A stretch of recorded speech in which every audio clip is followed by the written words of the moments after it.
Hey Wargamers, welcome back to the channel, Death from Above Wargaming. I'm Aaron. And I'm Kevin. And we are back again with another unboxing. Indeed, and this time we're doing the Ad Hoc Star as promised. This is the one with the Kodiak. It is. This is our Rural Lance. Our Rural Star. A must show. So, guys, we are going to dive into this one. We're going to do the, get them on the turntable, show you the close-ups, talk about our impressions, and we'll go from there. So stay tuned. It's coming right up.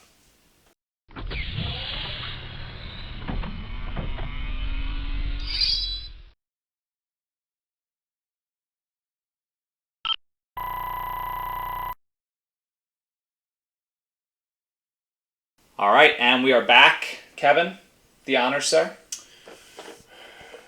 An innovative commander works with the tools at hand. No, you have to do it in the voice. In the voice, Kevin.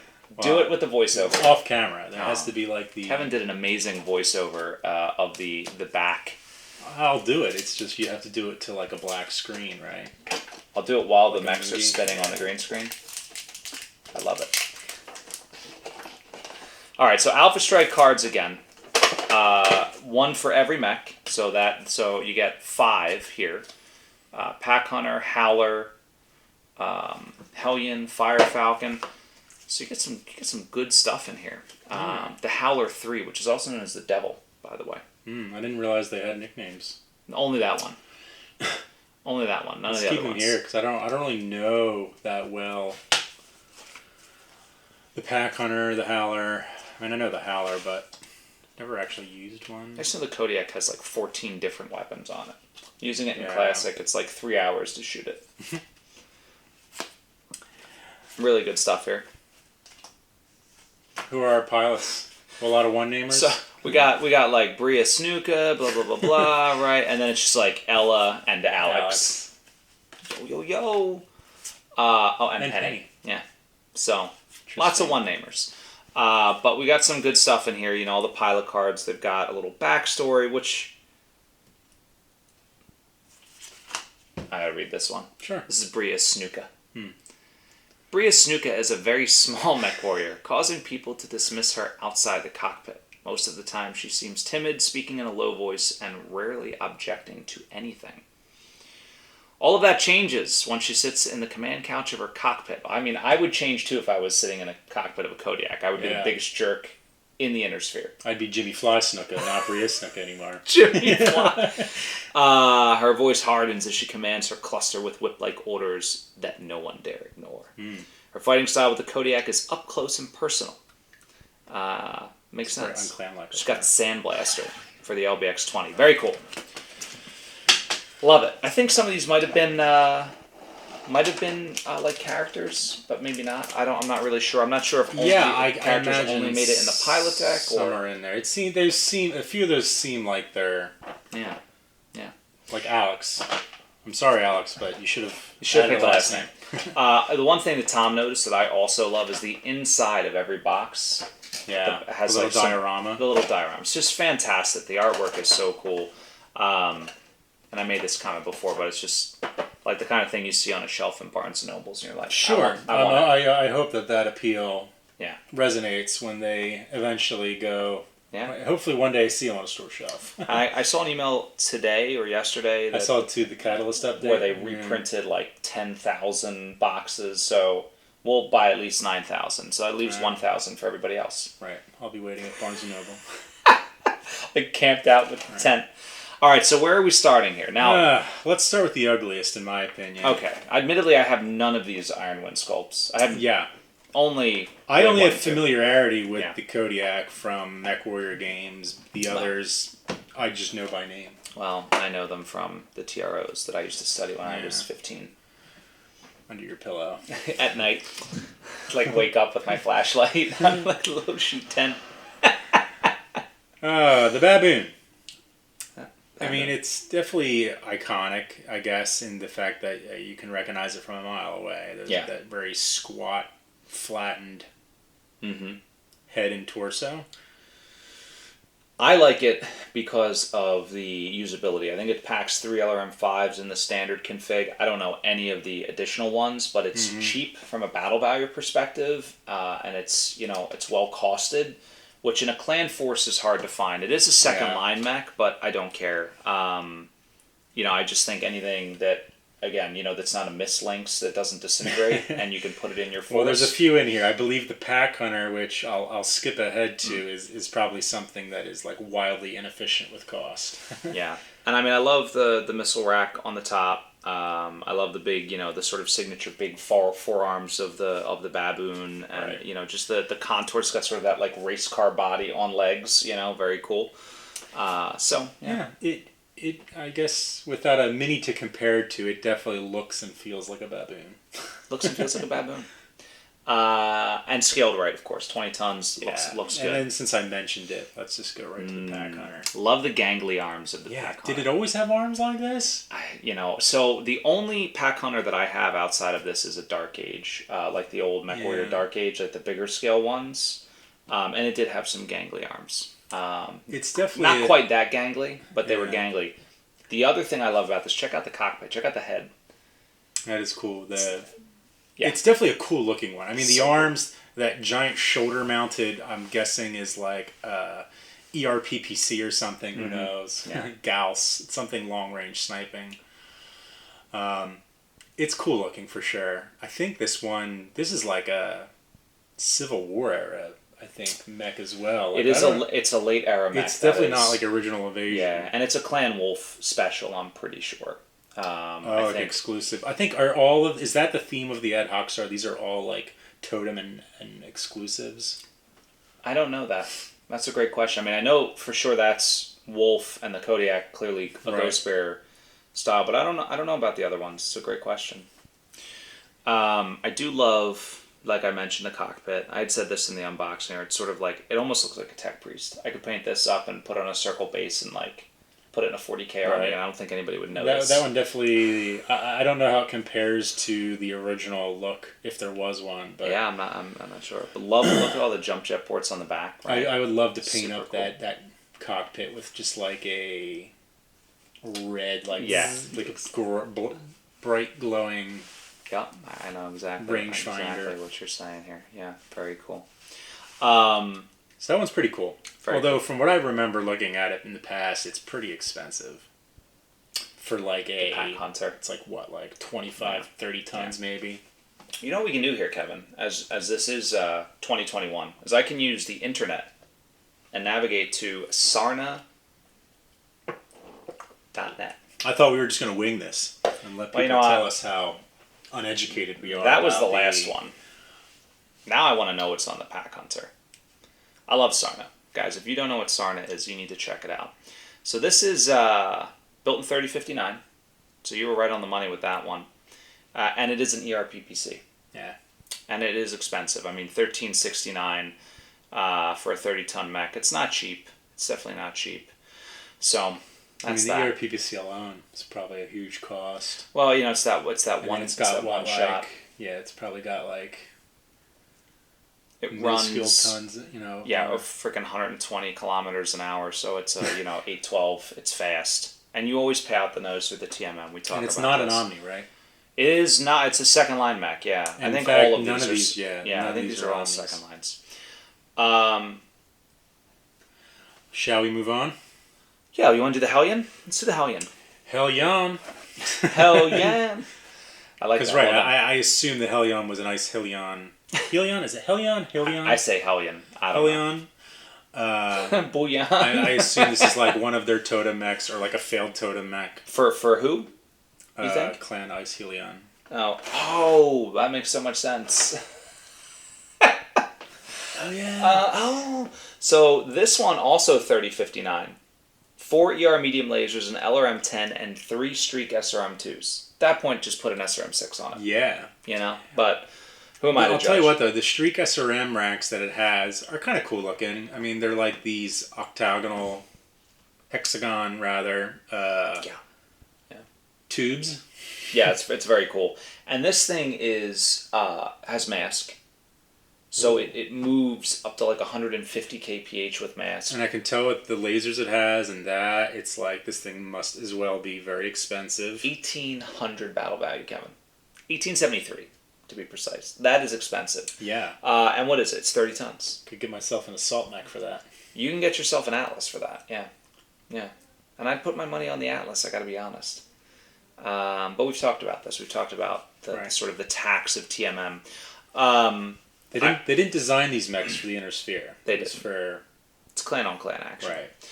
Honor duels. I will tell you though, for the size of the mech, the physical size of the mech, so much detail. Right? The cockpit is, I mean, multifaceted, like 1, 2, 3, 4, 5, 6, 7, 8 or 10 different panes of glass, right? Like you said, the hexagonal SRM tubes, and then even on the backside, right, all the vent work and all that stuff. It is just a really, really cool mech there. So very excited about that. Yeah, we're gonna have some specially formulated like honor duels just to do clan on clan. Throw BV out the window and have these things on the table. Well, I mean, a lot of the newer, like that's what I like about the old clan era is once you get there, like a lot of the IS mechs are at a tech level. Where it starts, they incorporate the mass, they get a little faster, they got better weapons. Everything gets expensive. You're playing more points at that point. Inflation. It's a real thing, guys. It's a real thing. Fire Falcon Prime. You want to do that one next? Sure. I'll look up some stuff here on. I like the look of the Fire Falcon. It's sort of a raven that got, its head squashed. Now this is an Omni-Mech, Kevin. Actually, the Hellion is an Omni-Mech as well. Oh yeah. Look at that Prime. Yeah, they're Omni-Mechs. But the Kodiak, Pack Hunter, and Howler are second line mechs. Fun fact. Yeah, I guess I could have looked at the cards to answer that question as well. So this is a 3052. It's got 2 Streak SRM4s, a medium pulse laser, 2 ER mediums, 2 ER smalls, 25 tons, so very light. Runs 130 kph, so very fast. Wow. Little scrapper. Yeah, it's a scrapper. And honestly, for 25 tons, not bad armor. No. Not bad at all. 3 pips and 1 structure. So, for Alpha it is. Strike, Maybe it's essentially, it reminds me very much like a Raven. Yeah. It's a beefy light. You should call it the Fire Raven Prime, Kevin. Yes. But yeah, I mean, and from a model perspective, right? Let's talk about the model for a minute here. It's so badass. Yeah, I like the look. What's the word? The rear canted, like the chicken walker. Yeah, the chicken knees. Yeah, the chicken knees, whatever it's called. The cockpit is real cool. The sloped armor plates, all the different missile tubes. Like there's just missile tubes everywhere. Right. I'm not even sure which missile tubes go with which launcher. They're just all over the place. It looks like, like I said, there's 4. There's the 4th one under there. Yeah, very cool. It's very cool. But yeah, a lot of that weapon detail will be fun to paint up. Painting those like missile tips, make them stand out. Yeah, you do a good job with that. Yeah, absolutely. And what was the other one? What's this big one on the left shoulder? I'm gonna do medium pulse, maybe. Yeah, I guess medium pulse. It's got a lot of shielding. It's gets hot. Yeah, gets hot. So down at the disco. So now the best for last. The best for last. Obviously, this thing it takes up the whole pack, the whole box here. It's actually quite weighty. Too. It's weighty. Yeah. We had noticed that as well. Woo! It's a beast. The infamous Kodiak. That's so good. I'm looking it up right now on Sarna. So this was built in 3001. So this is old design. And of course, the Prime has the big Ultra UAC-20. Yeah. Very cool.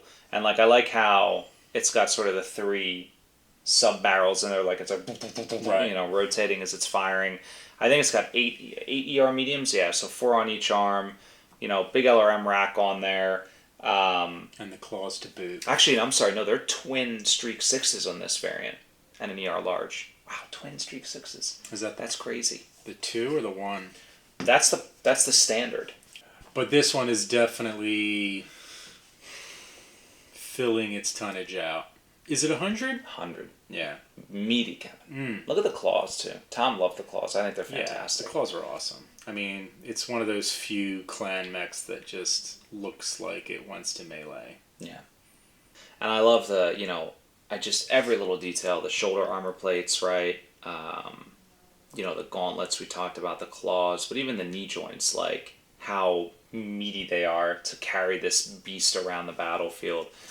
Right. Lots of attention to detail on the front, the back, the side. You can see even like the shoulder, like the actuators themselves look like they are. Yeah. Kudos to the designers. These things look like they are ready for action. Well thought of. Yeah. As far as agreed. Artificial physics. As far as imaginary giant robots go. Right. No, but yeah, they hold their own weight. Yeah, it's really cool. And look how are those all? Are the rest all lights? They're all the ton arm made the same joke. Like they're all 30 tons, right, or less. And like he's like the Kodiak. He's like, hey guys, I got you covered. Yeah, I mean, this is 1 star you get for patchworking forces. You're not going to ever probably put these in their own. Exactly. This is not like the Urban Lance that we previewed before this. It was like you could just buy that box, and there you go. You have a lance to go. Right. You can start up the spectrum of weight. It's a great way to start your force. This on the other hand, this is like a filler. It's you take this to grab some of those. Box. Yeah. Yeah, right. Not the first box you buy. It's the thing you buy to fill out the force, and I think that's the way. I mean, this was one of the late ads, I believe, with Kickstarter, sort of hitting on some of those other well-loved mechs. Still, I wanted to get to it first in our deep dives. One of the earlier ones, because it is just, I love this. Because it's got a Kodiak. It's got, it's so heavy, God. Isn't it great just to have a nice 100-tonner that looks and feels like... look at... let's compare it to how do we put it up against like an Atlas? We haven't done the Atlas unboxing. I know, but just from an Iron Winds Metal perspective. Oh, sure. I can grab one off the shelf. Right behind you there. There he is. So this is the Alpha Strike plastic Atlas. Which, not bad, height-wise. Height-wise is not bad. But definitely just wait until we get to the new Atlas, Kevin. Maybe we'll do that box next. What do you think? Do that one next? We have to go back to Inner Sphere, might as well. All right. Well, guys, you know what's coming next. But yeah, I mean, the other thing is, though, volumetrically. Mm-hmm. Like 100 tons. He's going to the gym 6 days a week. Where the Atlas looks more on par with like an 80-tonner in any scale. Yeah, agreed. I think I packed up the other one, the Victor, but Well, guys, we're in love. There it is. Very cool. More good ones to come. So listen, stick around, keep an eye out. We'll keep trickling out these videos as we can, as we get them edited and ready for viewing. Hope you enjoyed it. Kevin, any closing thoughts on the Ad Hoc Star? I have none. 1, 2. It's one of the... When I go into Barnes & Noble, I'll take them all off the shelves. If I get it, I'm getting it for the Kodiak. It's true. I will be honest with you. I love the Baboon. It's one of my favorites. The other ones are very expensive. The other 3 lights, but this one I think very affordable. Yeah. So I would get it for either of those 2 mechs. And then the other ones, I don't know. Pack Hunter, it's not too bad, but just it costs a lot. It costs a lot, guys. Although I guess you can run this thing around and shoot that PPC. To me, that's just one you focus a lot of energy on and make it like a shelf piece. Yeah, yeah. I still love it. I still love the way it looks. That's what I mean. It's beautiful. It's just not practical. We'll have to go through all the variants. I wonder if there's cheaper variants. I'm always looking. The problem is the speed. That's the speed. That just eats all the points up. Yeah. Doesn't matter what weapons you put on it. But anyway, love the designs. Love the mechs. Guys, hope you enjoyed this deep dive. Don't forget to keep your eyes open for more. And, of course, subscribe. Like the video, leave a comment, tell us what we messed up, tell us why we're stupid, and if you want to get more involved, come on over to Patreon and check out what we've got going on there. Other than that, guys, thanks for watching, and of course, stay tuned. More of this coming real soon from Death from Above Wargaming. Have a good night.